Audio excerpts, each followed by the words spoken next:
আসসালামু আলাইকুম প্রিয় অষ্টম শ্রেণীর শিক্ষার্থীরা, কোর্স টিকার নতুন একটি ক্লাসে তোমাদের সবাইকে স্বাগতম। প্রিয় শিক্ষার্থীরা, আমি তোমাদের সাথে আলোচনা করতেছিলাম তোমাদের গণিত বইয়ের মডেল টেস্টগুলো নিয়ে। শিক্ষার্থীরা, গত বেশ কয়েকটি পর্বে আমি তোমাদের সাথে তোমাদের লেকচার গাইড যাদের আছে তাদের গাইড থেকে 1 থেকে 3 পর্যন্ত 3টি মডেল সমাধান করে দিয়েছি। তো তোমাদের কমেন্টের উপর ভিত্তি করে আজকে আমি তোমাদের সাথে আলোচনা করব তোমাদের পাঞ্জেরি গাইডের মডেল 1 নিয়ে। তো আমি চেষ্টা করব তোমাদের পাঞ্জেরি গাইড থেকেও বেশ কয়েকটি মডেল টেস্ট তোমাদের কাছে উপস্থাপন করার। তো দেখো, আজকে আমরা মূলত তোমাদের সংক্ষিপ্ত প্রশ্নগুলো নিয়ে আলোচনা করব। যেহেতু তোমাদের নৈবিত্তিক এবং এক কথায় প্রশ্নগুলো দেওয়াই রয়েছে তোমাদের গাইড বইয়ে, তোমরা এখান থেকে দেখে যাবা। আমি তোমাদেরকে মূলত সংক্ষিপ্ত প্রশ্নগুলো যে রয়েছে সেগুলো নিয়ে আলোচনা করবো এবং তোমাদেরকে বুঝিয়ে দেওয়ার চেষ্টা করব। তো চলো আমরা প্রথমত দেখে নিই প্রশ্নগুলো। দেখো, তোমাদের প্রথম অর্থাৎ খ বিভাগে সংক্ষিপ্ত প্রশ্ন দেওয়া রয়েছে। তো তোমাদের আজকে আমরা মূলত তোমাদের ক থেকে উ পর্যন্ত এই কয়েকটি প্রশ্ন সমাধান করব এবং পর্ব 2 আমি তোমাদের বাকি যে প্রশ্নগুলো রয়েছে সেগুলো নিয়ে আলোচনা করার চেষ্টা করব। তো দেখো, ক নম্বর প্রশ্ন হচ্ছে, এ সেন্টিমিটার ধার বিশিষ্ট একটি ঘনকের প্রতি ধারের দৈর্ঘ্য যদি 3 সেন্টিমিটার হয় বা 3 সেন্টিমিটার বৃদ্ধি করা হয় তবে তার আয়তন কতটুকু বৃদ্ধি পাবে তা নির্ণয় করতে বলা হয়েছে। খ নম্বর হচ্ছে, পূরক ব্যবহার করে অর্থাৎ কমপ্লিমেন্ট ব্যবহার করে 84,509 ডেসিমেল এবং 11,753 ডেসিমেলের বিয়োগফল নির্ণয় করো। গ নম্বর হচ্ছে, 3টি বিন্দু দেওয়া রয়েছে এবং 3টি বিন্দু স্থানাঙ্ক দেওয়া রয়েছে এবং বলা হয়েছে বিন্দুদ্বয় দ্বারা ত্রিভুজ গঠন করা সম্ভব কিনা। ঘ নম্বর হচ্ছে, একটি দ্রব্য 50 টাকায় কিনে 56 টাকায় বিক্রি করলে শতকরা কত লাভ হবে তা নির্ণয় করতে বলা হয়েছে। এবং ও নম্বর প্রশ্ন হচ্ছে, কয়েকটি সংখ্যা দেওয়া রয়েছে এবং এই সংখ্যাগুলো থেকে মধ্যক নির্ণয় করতে বলা হয়েছে। শিক্ষার্থীরা, চলো এবার আমরা এই ক থেকে ও পর্যন্ত প্রশ্নগুলোর সমাধান দেখে নেব এবং তোমাদেরকে সুন্দর মতো করে আমি বুঝিয়ে দেওয়ার চেষ্টা করব। তো আমি তোমাদের সাথে আলোচনা করতেছিলাম অষ্টম শ্রেণী বিষয় গণিত বার্ষিক পরীক্ষা 2024। আমরা মূলত আলোচনা করতেছিলাম পাঞ্জেরি গাইডের মডেল টেস্ট 1 নিয়ে। আমি আজকে আলোচনা করব তোমাদের ঘ বিভাগ অর্থাৎ সংক্ষিপ্ত প্রশ্ন নিয়ে। দেখো, ক নম্বর প্রশ্নে বলা হয়েছিল এ সেন্টিমিটার ধার বিশিষ্ট একটি ঘনকের প্রতি বাহুর দৈর্ঘ্য যদি 3 সেন্টিমিটার বৃদ্ধি করা হয় তাহলে তার আয়তন কতটুকু বৃদ্ধি পাবে সেটা আমাদের নির্ণয় করতে বলা হয়েছিল। তাহলে শিক্ষার্থীরা, এই উত্তরটা আমরা লিখতে পারি যে এ সেন্টিমিটার ধার বিশিষ্ট ঘনকের আয়তন হচ্ছে এ কিউব, কারণ আমরা জানি ঘনকের আয়তনের সূত্র হচ্ছে বাহুর উপরে ঘন অর্থাৎ কিউব। তাহলে এ কিউব ঘন সেন্টিমিটার। এখন দেখো তো, বাহুটা আগে ছিল 3, এখন বাড়াইছে কতটুকু? বাহুটা আগে, এখন যদি বাহুটা 3 সেন্টিমিটার বৃদ্ধি করা হয় তাহলে বাড়বে না? তাহলে আমরা লিখতে পারি না a+3? অবশ্যই লিখতে পারি, তাই না? তাহলে আমরা লিখবো যে প্রতি ধারের দৈর্ঘ্য যদি 3 মিটার বৃদ্ধি করা হয় তবে ধারের দৈর্ঘ্য হবে a+3। এখন আমাদেরকে মূলত ঘনকের যে আয়তন আছে আমরা বের করবো ঘনকের আয়তন। তাহলে ঘনকের আয়তন হচ্ছে বাহুর উপরে কিউব। তখন ছিল বাহুটা এ, ধারটা ছিল এজন্য এ কিউব। এখন ধারটা হচ্ছে a+3, তাহলে a+3 উপর কিউব, এটা লিখলাম। এখন আমাদেরকে বলা হয়েছে কতটুকু বৃদ্ধি পাবে। তাহলে আমরা যদি বিয়োগ করে দিই তাহলে তো হয়ে যাবে, তাই না? তাহলে এখন আমরা বড়টা হচ্ছে a+3 হোল কিউব আর ছোটটা আগে যেটা ছিল সেটা হচ্ছে এ কিউব। তাহলে দেখো, এটা আবার ঘনের সূত্র পড়ে যায়। তাহলে a+b হোল কিউব অ্যাপ্লাই করবো। তাহলে আমরা জানি a+b হোল কিউব সমান a কিউব plus 3a² b plus 3ab square plus b cube. এখানে এ কিউব ছিল, এখানে এ কিউব ছিল, তো এখানে এ কিউব ছিল, এখানে আমি এ কিউব রাখলাম মাইনাস এ কিউব। দেখো, এখানে এ কিউব ছিল, এখানে এ কিউব রাখলাম। দেখো, এখানে হচ্ছে প্লাস এ কিউব, এখানে হচ্ছে মাইনাস এ কিউব। প্লাস এ কিউব মাইনাস এ কিউব কাটা গেল, তাহলে থাকছে 3 আর 3 গুণ করলে 3 3 9, সাথে ছিল এ স্কয়ার রাখলাম, প্লাস ছিল প্লাস রাখলাম, এই হচ্ছে সেই প্লাস। এখানে দেখো 3 এর স্কয়ার মানে 9, 9 এর সাথে 3 গুণ করলে 3 নং 27, এই হচ্ছে 27, সাথে একটা এ, এখানে এ রাখলাম, প্লাস ছিল প্লাস রাখলাম। এবার দেখো 3 এর উপর কিউব মানে হচ্ছে আপনার 27, তাহলে হচ্ছে 27 ঘন সেন্টিমিটার। শিক্ষার্থীরা, আশা করছি তোমরা ক নাম্বার প্রশ্নের সুন্দর মতো করে বুঝতে পেরেছো। তো চলো এবার আমরা খ নাম্বার প্রশ্ন দেখে নিই। দেখো, খ নাম্বার প্রশ্নে বলা হয়েছিল যে পূরক বা কমপ্লিমেন্ট ব্যবহার করে 84,509 ডেসিমেল এবং 11,753 ডেসিমেলের বিয়োগফল নির্ণয় করো। এবং আমাদের শর্ত বলে দিচ্ছে এখানে পরিপূরক ব্যবহার করতেই হবে, অর্থাৎ কমপ্লিমেন্ট ব্যবহার করতে হবে। তাহলে আমরা জানি যে এখানে আমরা মূলত 10 এর পরিপূরক ব্যবহার করব।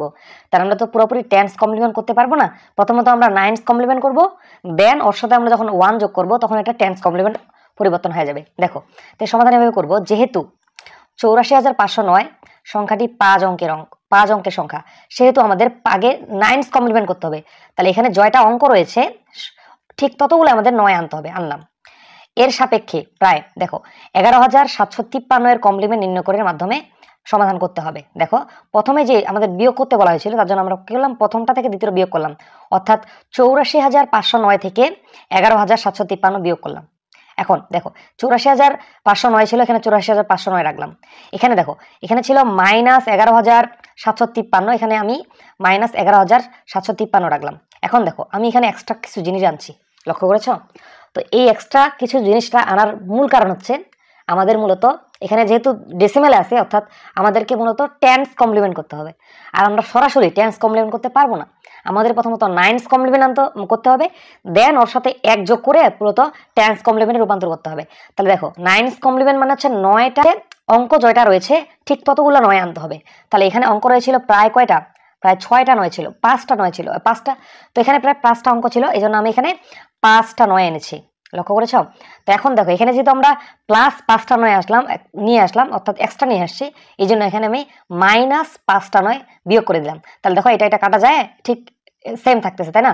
এটা কাটা গিয়ে আগেরটাই ফিরে যাচ্ছি আমরা, তাই না? তো এখানে মানের কোনো চেঞ্জ হচ্ছে না। তো দেখো এইটাকে আমরা মূলত বলতে পারি নাইনস কমপ্লিমেন্ট। এখানে যা ছিল তাই, কোনো পরিবর্তন আমি করি নাই। এই যে এটা আমি বিয়োগ করলাম না, এটাকে আমরা মূলত বলবো নাইনস কমপ্লিমেন্ট। তাহলে এখানে আমি দেখো এই জায়গায় লিখেছি নাইনস কমপ্লিমেন্ট, অর্থাৎ 9-এর পরিপূরক। এখন দেখো 9-এর সাথে এক যোগ করে মূলত আমরা 10-এ যাবো, টেন্স কমপ্লিমেন্ট করবো। তাহলে দেখো এখান থেকে যদি আমরা অর্থাৎ 99,999 থেকে যদি আমরা 11,753 বিয়োগ করি, এটা আসবে 88,246। এখন দেখো এখানে যা ছিল তাই, এখানে কোনো পরিবর্তন আমি করিনি। এখন দেখো আমি এক্সট্রা আরেকটা জিনিস জানছি, তাই না? দেখতে পাচ্ছ +1 আর -1, তাই না? তো আমাদের যে নাইনস কমপ্লিমেন্ট ছিল ওর সাথে মূলত এক যোগ করলাম, তাহলে এটা টেন্স কমপ্লিমেন্ট হয়ে গেল। তাহলে দেখো নাইনস কমপ্লিমেন্টের ভ্যালু এটা, এর সাথে আমি এক যোগ করলাম, যেহেতু এক এক্সট্রা নিয়ে আসছি এই জন্য এর মতো দেখতে আরেকজনকে বিয়োগ করলাম, অর্থাৎ -1 নিয়ে আসছি। তাহলে দেখো এটা কাটাকাটি যায়, আগের লাইনে ফিরে যাওয়া যায়। তাহলে এটাকে আমি লিখছি টেন্স কমপ্লিমেন্ট। তাহলে এখন আমরা জাস্ট হিসাব করবো। দেখো প্রথমে যা ছিল তাই, এখান থেকে এক যোগ করে এটাকে বিয়োগ করলে পুরোটা যদি আমরা ক্যালকুলেটরে বসিয়ে দাও, এটি আসবে মূলত 72,756। আশা করি বুঝতে পেরেছ। তো চলো আমরা পরবর্তী অঙ্ক সমাধান করি। দেখো গ নাম্বার প্রশ্নে বলা হয়েছে যে গ নাম্বার প্রশ্ন হচ্ছে এ একটা বিন্দু দেওয়া হয়েছে যার স্থানাঙ্ক হচ্ছে 1,2, বি বিন্দুর স্থানাঙ্ক দেওয়া আছে -3,5, সি বিন্দুর স্থানাঙ্ক হচ্ছে 5,-1। বিন্দু দুটি দ্বারা ত্রিভুজ গঠন করা সম্ভব কিনা সেটা আমাদের ব্যাখ্যা করতে বলা হয়েছে। তো দেখি যদি আমরা ত্রিভুজ গঠন করতে পারি, অর্থাৎ এখানে অনেকগুলো বৈশিষ্ট্য হতে পারে। যদি অতি স্কয়ার শোষণ লম্ব স্কয়ার প্লাস ভূমি স্কয়ার হয় তাহলে সমকোণী আঁকা সম্ভব, অর্থাৎ বাহুগুলো যদি সমান হয় তাহলে সমবাহু ত্রিভুজ আঁকা সম্ভব। দেখি আমরা চেক করি। দেখো সমাধান আমি লিখতে পারি যে প্রদত্ত বিন্দুগুলো দেওয়া রয়েছে, আমি তুলে নিলাম। প্রথমত এ বি এর ডিস্টেন্স বের করি, দূরত্ব বের করবো। তাহলে এ বি বাহুর দৈর্ঘ্য বের করি, তাহলে এ বিন্দু এবং এ বিন্দুর দূরত্ব বের করতে হবে। আমরা সবাই জানি যে দূরত্ব নির্ণয়ের সূত্র হচ্ছে x1 - x2 whole square plus y1 - y2 whole square. আমি এখান থেকে সূত্র ফেলে দিয়েছি, দেখো। অথবা এটাকে সূত্র এইভাবে লেখা যায়, তো এই সূত্রটা এইভাবে লেখা যায় x2 - x1 whole square plus y2 - y1 whole square, এভাবে লিখলেও হয়ে যাবে। দেখো প্রথমত আমরা এটা সূত্র ব্যবহার করি আর কি। তো দেখো আমরা প্রথমত ব্যবহার করি x2 - x1, তাহলে x2 হচ্ছে -3 সূত্রের মাইনাস, আর y1 হচ্ছে x1 হচ্ছে 1 রাখলাম, স্কয়ার ছিল স্কয়ার রাখলাম, প্লাস ছিল প্লাস। এভাবে আমরা y2 - y1 ব্যবহার করব। তাহলে দেখো y2 হচ্ছে 5, এই যে হচ্ছে 5 মাইনাস y1 হচ্ছে 2 রাখলাম। তো দেখো এখান থেকে যদি আমরা করি তাহলে -4 থাকে, -4 উপর স্কয়ার করলে -4 স্কয়ার, প্লাস ছিল প্লাস রাখলাম, 5 থেকে 2 গেলে থাকে 3, 3 এর স্কয়ার রাখলাম। এবার দেখো 4 এর স্কয়ার মানে হচ্ছে -4 এর স্কয়ার হচ্ছে 16 রাখছি, 3 এর স্কয়ার হচ্ছে 9 রাখলাম, 16 9 যোগ করলে 25 এর রুট হচ্ছে 5, তাহলে 5 একক। দেখি বিসি এর বাহুটা কত আসে। বিসি বাহুর দৈর্ঘ্য ভেবে বের করলাম, যেটি আসছে আমাদের 10 একক, এবং এসির বাহুটা ভেবে বের করছি, যেটা আসছে 5 একক। তাহলে তোমরা দেখতে পাচ্ছ যে মূলত দুই বাহু সমান এক বাহু অসমান, তার মানে এটা সমদ্বিবাহু ত্রিভুজ আকার সম্ভব, তাই না? কারণ আমরা জানি সমদ্বিবাহু ত্রিভুজের কি হয়, মূলত যে দুই বাহু সমান এবং যে কোনো এক বাহু অসমান হয় তাকে কিন্তু সমদ্বিবাহু ত্রিভুজ বলা হয়, তাই না? তাহলে আমরা বলতে পারি, দেখো এখানে যে দেখা যাচ্ছে এবি এবং বিসি ইকুয়াল টু 5 + 5 যোগ করলে 10, অর্থাৎ বিসি সমান, অর্থাৎ দুই বাহু সমান, অর্থাৎ দুই বাহু যদি দেখো যদি দুই বাহুর সমষ্টি তৃতীয় বাহু সমান হয় তাহলে সেটা দিয়ে ত্রিভুজ আঁকা সম্ভব হবে না। যদি এটা অন্য কিছু আসতো, 5 না আসে 6 আসতো একটা, তাহলে কিন্তু সমদ্বিবাহু হইতো, তাই না? তাহলে আমরা বলতে পারি যে বিন্দু ত্রয়, 3টা বিন্দু দ্বারা কোনো ত্রিভুজ গঠন করা সম্ভব নয়, কারণ 3টা মানে যে কোনো দুটি বাহু যোগফল তৃতীয় বাহু সমান হবে না, তৃতীয় বাহু থেকে বৃহত্তর হবে, তাই না? তাহলে এটা দিয়ে ত্রিভুজ অঙ্কন করা সম্ভব না। চলো এবার আমরা ঘ নাম্বার প্রশ্ন দেখে নিই। দেখো ঘ নাম্বার প্রশ্নে বলা হয়েছিল একটি দ্রব্য 50 টাকায় কিনে 56 টাকায় বিক্রি করলে শতকরা কত লাভ হবে তা নির্ণয় করতে বলা হয়েছে। তাহলে আমাদের দ্রব্যের ক্রয় মূল্য দেওয়া হয়েছে, বিক্রয় মূল্য দেওয়া হয়েছে, আমরা এখান থেকে লাভের পরিমাণটা বের করতে পারবো, তাই না? দেখো দেওয়া আছে ক্রয় মূল্য হচ্ছে 50 টাকা এবং বিক্রয় মূল্য হচ্ছে 56 টাকা। তাহলে আমরা সুন্দর মতো করে লাভের পরিমাণটা বের করি। আমরা জানি লাভ ইকুয়াল টু বিক্রয় মূল্য মানে ক্রয় মূল্য। তাহলে বিক্রয় মূল্য ছিল 56 টাকা আর ক্রয় মূল্য ছিল 50 টাকা। 56 থেকে যদি 6 বাদ দাও, 56 থেকে যদি 50 বাদ দাও তাহলে 6 টাকা। তাহলে এই 6 টাকা লাভ হয়েছিল, কিন্তু আমাদের এটাকে শতকরা প্রকাশ করতে বলা হয়েছে, তাই না? তাহলে দেখো এটা মূলত লাভ হয়েছে কয় টাকা বলেন তো? 50 টাকা করে করার পরে হয়েছে, তাহলে আমরা লিখতে পারি যে 50 টাকায় লাভ হয় 6 টাকা, তাই না? কারণ 50 টাকা জিনিসটা ক্রয় করছে, 56 টাকা বিক্রি করছে, তাহলে 50 টাকায় লাভ হয় 6 টাকা। তাহলে 1 টাকা হবে কম, তাহলে কম হলে ভাগ, তাহলে 6/50। তাহলে যেহেতু শতকরা, তাহলে 100 টাকায় বের করতে হবে, তাহলে 100 টাকায় লাভের পরিমাণ হবে বেশি, বেশি হলে গুণ, তাহলে 6 এর সাথে 100 গুণ হলে 600, নিচে হচ্ছে 50, এটাকে ডিভাইড করলে আসবে 12 টাকা। তাহলে এটা বলতে পারি 12%, লাভের পরিমাণ হচ্ছে 12%। আশা করি বুঝতে পেরেছ। তো চলো আমরা ও নম্বর প্রশ্ন দেখে নিই। দেখো ও নম্বর প্রশ্ন বলা হয়েছে যে বিভিন্ন সংখ্যা দেওয়া হয়েছে, দেখো 22, 18, 36, 27, আবার 36, 19, 24, আবার 26, 28, 21 এই সংখ্যাগুলোর মধ্যক নির্ণয় করতে বলা হয়েছে। তো দেখো এটার মধ্যক আমরা এইভাবে করতে পারি যে উদ্যোগের যে সংখ্যাগুলো রয়েছে এগুলোকে সাজিয়ে পাবো, অর্থাৎ উদ্যোগক্রমে সাজাবো আগে, অর্থাৎ ছোট থেকে বড় ক্রমে সাজাবো। তো একে যদি ছোট থেকে বড় ক্রমে সাজাই তাহলে সব থেকে ছোট হচ্ছে 18, তারপরে 19, 21, 22, 24, 26, 27 এভাবে 36 পর্যন্ত। তাহলে এখানে দেখো এখানে আমাদের কোনটি মূলত মধ্যক হবে সেটা আমরা এখনো জানি না।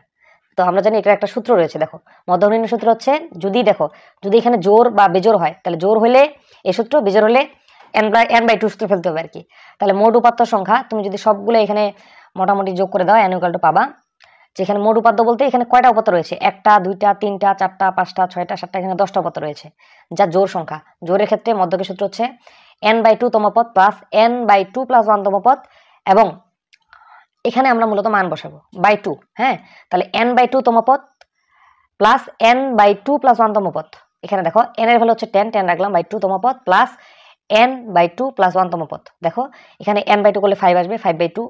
এখানে যদি আমরা করি তাহলে এখানে লসাগু হচ্ছে আপনার এটাকে করে 5 আসবে, 5 এর সাথে 1 যোগ করলে 6 তম পদ, 6 তম পদ বাই কত, বাই 2 ছিল রাখলাম। এবার 5 তম পদ খুঁজো তো, 5 তম পদ 1 2 3 4 5, 5 তম পদ 24, এই যে এখানে 24 বসিয়ে দিলাম, প্লাস ছিল এখানে প্লাস রাখলাম। এবার দেখো এখানে থাকতেছে মূলত 6 তম পদ। 6 তম পদ কে বলেন তো? 6 তম পদ হচ্ছে 26, এই যে 26, এখানে 26 ব্যবহার করেছি।